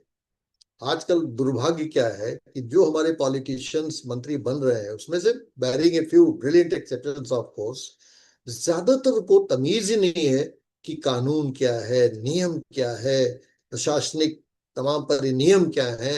न उनको पढ़ने की फुर्सत है, न उनको जानने की फुर्सत है। वो लोग क्या कहते हैं, "ए, मंत्री जी का ये आदेश है, ये काम होना है"। अब वो सोच रहा काम होगा कि नहीं होगा, उनका ये पता नहीं कि नियम परमिट करता है कि नहीं परमिट करता है। ये कुछ उनका कानून ने आदेश दे दिया, अधिकारी ने धीरे से कह दिया सर ये नियम विरुद्ध है, ये नहीं हो सकता है। मंत्री जी मुंह लटका के रह गए। सोचिए आपकी क्या बेइज्जती हो गई, अधिकारी की निगाह में आपकी क्या इमेज बननी। कह रहे तो बड़ा मूर्ख मंत्री है, ये तो कुछ भी लिख देता है, खट से हम लिख देंगे इस पर नोट कि ये नियम विरुद्ध है, फलाना ये नियम है, इसकी अनुमति नहीं देता। मंत्री जी ताकते रह गए। तो मेरा आपसे अनुरोध ये भी होगा कि आप न केवल संसद में या पार्लियामेंट में या असेंबलीज में अच्छी बहस के लिए अपने को तैयार करें, बल्कि हमारा ये भी निवेदन होगा कि आप जो संसदीय निर्णय की प्रक्रियाएं होती हैं उससे भी अपने को वाकिफ करें कि कैसे सरकारी निर्णय लिए जाते हैं, इसके बारे में प्रशासनिक निर्णय कैसे लिए जाते हैं, इसको भी पढ़ने की मेहरबानी करके कृपा करें। धीरे धीरे होगा, वो तो हम आपको लिस्ट ये डरा नहीं रहे हैं, हम आपको आपकी असली मंजिल तक पहुंचा रहे हैं कि केवल चुनाव में सहभागिता कर देना, आ जाना, जीत जाना, पहुंच जाना, संसद में बहस कर लेना, उसके आगे भी की एक मंजिल है। और वो मंजिल है कि आपको मंत्री भी बनना है। 1/3 सीटें महिलाओं को वहां भी धीरे धीरे बाई कन्वेंशन होगी। आप देख रहे हैं कि निर्मला सीतारमन 5 या 6 टर्म से फाइनेंस मिनिस्टर है। ये इंडिया के इतिहास में अपने आप में अजूबी बात है कि कोई इतने लंबे समय तक एक महिला विदाउट ए स्पॉट जो है फाइनेंस मिनिस्टर बनी हुई है और बहुत अच्छा परफॉर्म कर रही है। तो हमारे पास इसके प्रतिमान भी है। इसलिए आपको इसके लिए भी तैयार रहना है। केवल लोअर प्रॉब्लम्स में ही नहीं उलझना है, जो हायर प्रॉब्लम्स हैं उसको भी आपको ध्यान में रखना है। ये जरूर है कि मैं इतना सब कहने के बाद समाप्त करूंगा और आपसे यही निवेदन करूंगा कि आप चाहें तो अभी फिलहाल म्युनिसिपल और पार्लियामेंट पंचायत और म्यूनिसिपैलिटी के प्रति अपना ध्यान आकर्षित कर सकते हैं। लेकिन मैं बिल्कुल चाहूंगा, क्योंकि संसद को, देश को जरूरत है लोकसभा के लिए आपकी, विधानसभा के लिए आपकी, इसलिए अपनी आंखों को उधर भी खुला रखें। ये मत सोचें कि नहीं हम तो पंचायत के लिए ही बहुत उपयुक्त हैं। भाई सवाल है कि महिला को तो जाना पड़ेगा। 35% सीटें, 272 महिलाएं लोकसभा में कहाँ से आएंगी? आप खुद सोचिए। आज की तारीख में 75 महिलाएं हैं, 200 और महिलाएं चाहिए पार्लियामेंट में, वो कहाँ से आएंगी? Who will be there? Where from the political party will discover them? उसकी पॉलिटिकल पार्टी की प्रॉब्लम समझिए। तो आप आगे आइए, मैदान में आइए, अपने को विजिबल कीजिए, पॉलिटिकल पार्टी के साथ संपर्क बनाइए, देखिए आप आगे बढ़ेंगे। अब 4-5 चीजें आपको बता के मैं अपनी बात को खत्म करूंगा। और एक तो देखिए, अगर आप में से कोई ऐसा है जो न्यूज़पेपर नहीं पढ़ता है, तो पहली काम तो ये शुरू कर दीजिए कि न्यूज़पेपर को गंभीरता से पढ़िए। और न्यूज़पेपर में आलतू फालतू की ये मरे और वो जले और यहाँ ये राइट हुआ और वहां वो राइट हुआ, ये सब नहीं। अच्छा न्यूज़पेपर पढ़िए, पॉलिटिकल कंटेंट जिसमें हो, पॉलिटिकल न्यूज जो हो वो अच्छे से पढ़िए, नंबर एक। दूसरा कि अपने स्थानीय, जिले के, राज्य के और देश की राजनीति पे नजर रखिए। जो न्यूज़पेपर ऐसे हो उस पे नजर रखिए। तीसरा कि बहुत सारा जो लोकल और ग्लोबल पॉलिटिक्स में कनेक्शन होता है, तो ये भी देखिए कि अंतर्राष्ट्रीय राजनीति, जैसे एक अभी बहन कह रही थी कि भाई जो है हमारे यहाँ तो साहब केवल जो है ईरान इराक में क्या हो रहा है, मोदी जी क्या कर रहे हैं, इसी पे लोग अटके हुए हैं। ठीक है, वो भी ज्वलंत मुद्दा है, लेकिन वही ज्वलंत मुद्दा नहीं है। और भी बहुत सारे मुद्दे हैं, उस पर भी अपना ध्यान रखिए। ये सोचिए कि जो प्रॉब्लम आपके स्थानीय, राज्य, देश और ग्लोबल स्थिति पे चल रहे हैं, अगर आप मोदी होते, अगर आप योगी होते, अगर आप कोई और होते, डिस्ट्रिक्ट मजिस्ट्रेट होते या जिले के वो होते, पॉलिटिकल हेड होते, मेयर होते, आप इस पे क्या स्टैंड लेते और क्यों? ये आपको एक अप्रोच डेवलप करनी होगी। अभी एकदम से नहीं आ जाता है कोई जिम्मेदारी। लोगों ने 20-20, 30-30 साल काम किया है, मोदी जी ने 30 साल काम किया है और कभी पंचायत का चुनाव भी नहीं लड़े, और सीधे उनको प्रधान मुख्यमंत्री बना दिया गुजरात का। तो हमारे पास ऐसे प्रतिमान है कि अगर आप गंभीरता से काम करते हैं तो आपको अनुभव बहुत होता है और तब निर्णय में आपको आसानी होती है। तो आप ये मत सोचेंगे अब आपका time start, your time starts now, जैसे कहा जाता है ना। अमिताभ बच्चन कहते हैं योर टाइम स्टार्ट्स नाउ, तो your time has started today. अब आपको सोचना नहीं है, अब आपको तैयारी मोड में आ जाना है। सारी महिलाओं को तैयारी मोड में आ जाना है कि जी हमें तैयारी करनी है, 5 साल 10 साल जितना भी लगे, हमें तैयारी के मोड में आना है। जैसे एग्जाम की तैयारी करते हैं, बचपन से तैयारी ही तैयारी करते तो चले आ रहे हैं। और 16 साल हो जाने के बाद, 18 साल हो जाने के बाद जब हम जो है खड़े होते हैं कि अच्छा भैया अब हम दहलीज पे हैं, अब हम तो जो है जॉब के लिए हम आए हैं। तो इसी प्रकार से पॉलिटिक्स में भी 5-10 साल की आपको विंडो तो देनी पड़ेगी, आपको तैयारी करनी पड़ेगी कभी। लेकिन ऐसा भी हो सकता है, इसीलिए मैं कहता हूँ कि इतिहास के एक विचित्र मोड़ पे आप हैं कि आपको तो 5-10 साल का भी समय नहीं है। आपके लिए तो अपॉर्चुनिटी 2 साल के बाद आने लिए 2029 में आने वाली है। आपके पास 27 और 28 दो ही साल तो है, और कहाँ 26 तो अब खत्म ही है, आया तो गया। You have only 2 years, 27 and 28, 29 में इलेक्शन होगा। तो आप उस हायर उसके लिए भी सोच सकते हैं। थोड़ा सा रेडियो और टीवी पे गाना सुनने के बजाय न्यूज और पॉलिटिकल डिस्कशंस पे मेहरबानी करके ध्यान दें। अच्छे जो पॉलिटिकल डिस्कशन, लड़ाई झगड़े वाले नहीं, अच्छे जो पॉलिटिकल डिस्कशन आते हैं जो आपको अच्छे लगते हो उसको सुनने की कोशिश करिए, ज्ञानवर्धन होता है। आपस में किसी अपना जो कोर ग्रुप बनाइए, उस कोर ग्रुप में महिलाओं में पॉलिटिकल मैटर से बात करिए, है ना। पुरुषों से भी बात करिए, लेकिन महिलाओं से विशेष रूप से बात करिए, उनको सिखाइए भी, उनको बताइए भी। और इस तरह बहुत सारी जो चीजें हैं, सरकारी स्कीम्स क्या हैं, महिलाओं के लिए क्या स्कीम्स हैं, कितना कितना अच्छा होता कि आप एक एक यूनिट बना लेती, एक विंग बना लेती और अपने एरिया के महिलाओं को केवल उन्हीं स्कीम से वाकिफ करती कि भाई देखो ये तुम्हारा स्कीम है जो इसका तुम एडवांटेज ले सकती हो, कैसे ले सकती हो। उनको यही ब्रीफ करते हैं तो गरीब लोग या छोटे लोग या छोटे बड़े का नहीं, कोई भी नहीं जानता है। ज्यादातर लोग इसके वाकिफ ही नहीं होते हैं कि क्या उनके लिए स्कीम है और क्या सरकार ने स्कीम बनाई हुई है। ये सब चीजें उनको आती ही नहीं है। तो ये सब चीजें आपको करना चाहिए, और ये सब करने में आपको असहमतियों का भी सामना करना पड़ेगा, उपेक्षा का भी सामना करना पड़ेगा, टकराव का भी सामना करना पड़ेगा। और मैं पहले ही आपको बता चुका हूं कि ये सब चीजें आपको मान के चलनी है कि ये ही राजनीति में होगा। आपके लिए कोई एकदम कोजी और कंफर्टेबल राजनीति का वातावरण छोड़ के नहीं देगा। ये सब होगा और आपको इसके लिए मेंटली तैयार होना चाहिए। तो आज यहीं पे विराम करते हैं। और हमने आपको दो स्तर की समस्याओं से रूबरू कराया है, उसके समाधान से भी रूबरू कराया है। और आज से अपनी तैयारी आप शुरू कर दीजिए। और प्रश्न अगर आपके कोई जहन में हो तो जरूर उसको पूछने की कृपा करें। धन्यवाद। धन्यवाद सर। विनीता, आपने हैंड हैंड रेज किया हुआ था बीच में, आपका अगर कोई सवाल है तो पूछ लीजिए। समय बहुत कम यस बचा है, सर। तो उस समय का उपयोग सर किया जाए। जी। सर वो जो सर बता रहे थे कि मतलब हमें राजनीति में जाना चाहिए और इतनी अपॉर्चुनिटी मिल रही है, तब मुझे सवाल ये उठ रहा था कि सर हमें सिर्फ राजनीतिक लेवल पे नहीं, पहले हमें परिवार से युद्ध लड़ना होगा, फिर समाज से युद्ध लड़ना होगा। देखिए, आप शायद पहले उसमें नहीं थी लेक्चर में।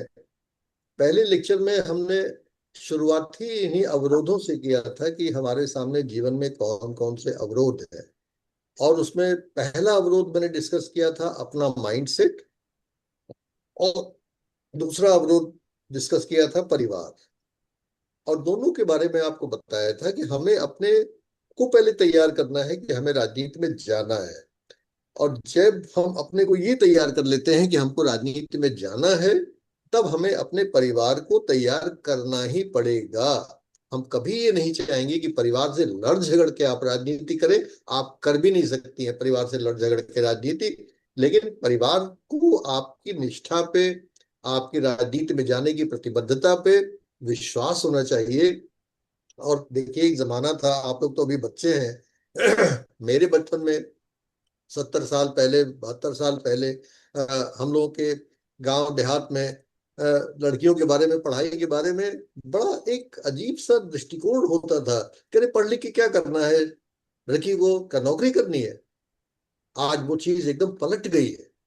आज कोई भी पिता ये नहीं चाहता कि उसकी लड़की, उसकी बेटी पढ़ लिख के रोटी ही केवल बनाए। वो रोटी भी बना रही है और वो अपने बड़े से बड़े संगठन को भी चला रही है, अपने दायित्वों का भी निर्वहन कर रही है। कोई भी परिवार आज ऐसा नहीं है, कोई भी पिता ऐसा नहीं है जो ये कहे कि नहीं साहब हमारी बेटी तो बस अब पढ़ लिया, अब चलो अपना शादी कर देते, जाओ चूल्हा चक्की संभालो। नहीं, आज कॉन्सेप्ट क्या हो गया है कि नहीं, अगर बेटी है तो बेटी पढ़ रही है, वो सब कुछ सीखेगी लेकिन जॉब भी करेगी। कर रही ना, माइंडसेट में चेंज आया। पहले पढ़ाई पर ही आपत्ति थी कि पढ़ के क्या करना है। तो मुझे लगता है कि परिवार को धीरे धीरे विश्वास में लेना पड़ेगा। और परिवार को एक बार अगर आपने समझा लिया कि नहीं आप मुझ पर विश्वास रखिए, मेरे पास पूरी रणनीति है राजनीति में जाने की, और मैं राजनीति में जाऊंगी, मैं अपना काम भी करूंगी। ऐसा नहीं कि मैं फुल टाइम को पॉलिटिक्स में, मतलब कोई जॉब भी ना करूँ साहब, मैं बस के फुल टाइम पॉलिटिक्स करूं, ऐसी कोई सलाह मैं आपको नहीं दे रहा हूं। मैं ये सलाह दे रहा हूं कि मैं चाहे यस। जो जॉब करूं, मैं राजनीति को अपने एजेंडे पे रखूंगी। क्योंकि मैं राजनीति कोई पैसा कमाने के लिए नहीं जा रहा हूँ कि साहब मैं कल से हमको नौकरी वेतन मिलने लगेगा वहां एमएलए और एमपी का। वो तो जब मैं होंगी तो मिलेगा ही। पेंशन भी मिलेगी उसके बाद। आप जानते हैं 5 साल का फिक्स पेंशन होता है, उसके बाद जितने अधिक एक एक साल रहे उसका जोड़ के और आपको मिलता रहता है। तो जितने साल तक आप एमपी एमएलए रहेंगे उतना ही ज्यादा आपका पेंशन मिलता रहता है। आप एमएलए भी रहे और फिर बाद में एमपी भी रहे तो एमएलए वाला भी पेंशन मिलता है, एमपी वाला भी पेंशन मिलता है। तो पैसा बहुत होता है एमएलए एमपी के पास, इतना होता है कि वो अपना आसानी से जीवन चला सकता है। लेकिन मैं उसकी सलाह नहीं दूंगा कि आप एक्सक्लूसिवली एमएलए और एमपी बनने का ख्वाब देखें। आप अपनी पढ़ाई पूरा करें, आप अपने कार्य क्षेत्र का चयन करें, लेकिन साथ साथ आप ये भी सोचें कि अगर हमारा सब कुछ ठीक चलता रहा तो मैं जिस बिंदु पे चाहूंगी उस बिंदु पे मैं पॉलिटिक्स में भी एक एंट्री कर सकती हूँ। Doctor Kamna. Yes sir, thank you sir. जी, डॉक्टर कामना जी।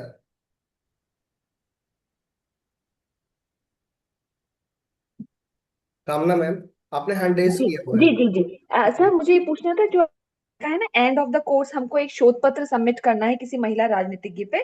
तो मैं जानना चाहती हूँ वो स्वतंत्रता आंदोलन के बाद की महिलाएं होनी चाहिए या उससे पहले की भी?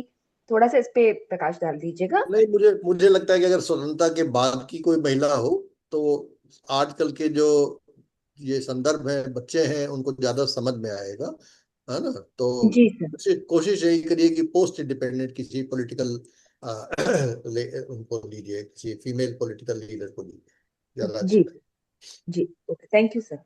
ओके। तो धन्यवाद सर। बहुत ही अच्छा रहा आज का सेशन, बहुत सामयिक विषयों पर आज चर्चा हुई। आगे संडे को फिर हम लोग मिलेंगे। तब तक के लिए मुझे लग रहा है कि काफी कुछ खुराक मिला है और बहुत कुछ सोचने और समझने के लिए प्रेरित किया है आपने सारे लोगों को। उम्मीद करता हूँ कि जो चीजें आपने कही कि कम से कम न्यूज़पेपर से, सामयिक विषयों से अपने आप को जोड़ लेना है, वो शुरू हो जाएगा इन 2-3 दिनों में ही।